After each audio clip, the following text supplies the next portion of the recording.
first floor souvenir shops until 6 p.m. po. Okay? And then this is our last house, Casa Luna from La Union. This is the front part of the house, but we are going through the back part po. Dito tayo sa likod. So let's...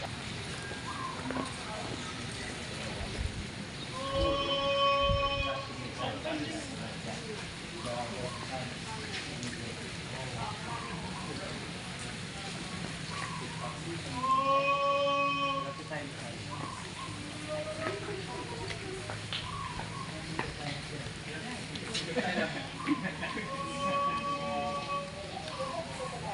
by the way, we also know La Parilla. La Parilla, that's our mini bar over there. Ayan, mini bar po. So they offer fruit shakes and dumpling. So later in the afternoon, if you want to chill or tambay mo dyan, may po naman. The mini bar is open from 12 to 9 p.m. Okay, mamaya po pwede kayo magperiente dyan. And in front of it, we have the Batis pool. That pool is man-made. They just put some rocks to make it look like a Batis. So that is man-made po. But the Batis pool is open until 8 p.m. Okay? So before we proceed to our last house of visit, which is this one, let's discuss those houses first at our back. So that's Casa Cagayan 1, 2, 3, and 4. 4 identical houses from Cagayan Valley. And this is the typical structure of the houses before in Cagayan. As you can see, the houses are elevated. The bottom part of that house is called silong. Ayan, ilalim silong po ang tawag. And in the original structure of the houses, on its floor, it has some spaces or siwang or awang in Tagalog, wherein if the owner has some leftover food, he will just drop it on the siwang or the spaces on the floor, and it will serve as food for his livestock animals under the house. Then the silong next. So this is our type house po. Okay? So let's Casa Cagayan from Cagayan Valley. Okay? And for our last house to visit, this way please. Alright?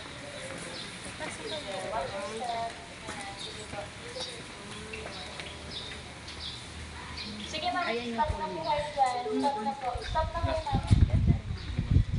Actually people that were captured during the war. So they didn't have a house, no properties whatsoever. So they did not have any choice but to be slaves. And unfortunately, before, if you were a side servant, you can be sold to another family or be given away as a gift for a family. So these are not related or relevant to the house. Nilagay lang po dito. Okay? So for now, let's proceed to this area. Diretso na po tayo. Ito po yung mga kasi yung sila virtual yung base ko na dito na we have our own warehouse. So anyway, okay. But did you know that there's an even older flat iron than that, which is called Prince of the Baha. So this is our first ever flat iron and flat. So how to use this one? I'm going to demonstrate how. Okay, but before that, so days before the event, the side servants have to flatten the clothes because one piece of clothing takes 4 to 5 hours of doing this. Yes, because at the time there was no charcoal or uling, so they just rely on the heat coming from the friction or kaskas of the two woods. So they have to do this for 4 or 5 hours until maunat or until the clothes po flatten. So 4 to 5 hours. Yan. Prince de Baha. Okay, the first ever flat iron. And then this is the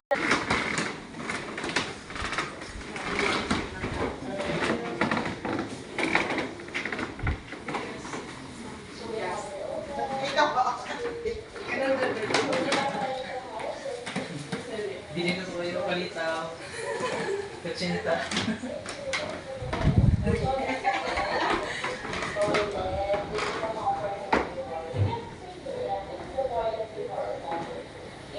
So the one before is called Casillas. Okay, Casillas. Okay. And but this is not the original comfort room of this house. So they just put it here to show you what was it here before. So anyway, the Casillas before, as you can see, it has 2 holes or hoops together. So the reason behind this is because before, the comfort room, the bathroom of the house is separated from the house. Hindi po yung kasama sa bahay. It's separated from the house, and usually the comfort room is located a bit far, sometimes near a river, para po siya sa ilog. So, if you're going to use a comfort room, you need to go by pair. So, it's not dangerous for you to go alone. You have to have your brother or father with you. So, since there are two of you, eventually they added another hole so that you can use the comfort room at the same time. You can hold hands for moral support. Okay? So, that's why later on we have the Arinola. So, in the middle of the night, if you can just go pee the Arinola. Okay? So, now the question is, who wants to have a bonding moment here? May gusto mo na, no? Okay, sige po. We can go. And bawal po kaya po may harang. Okay? The rest of the rooms po, you can go to see po. Pe.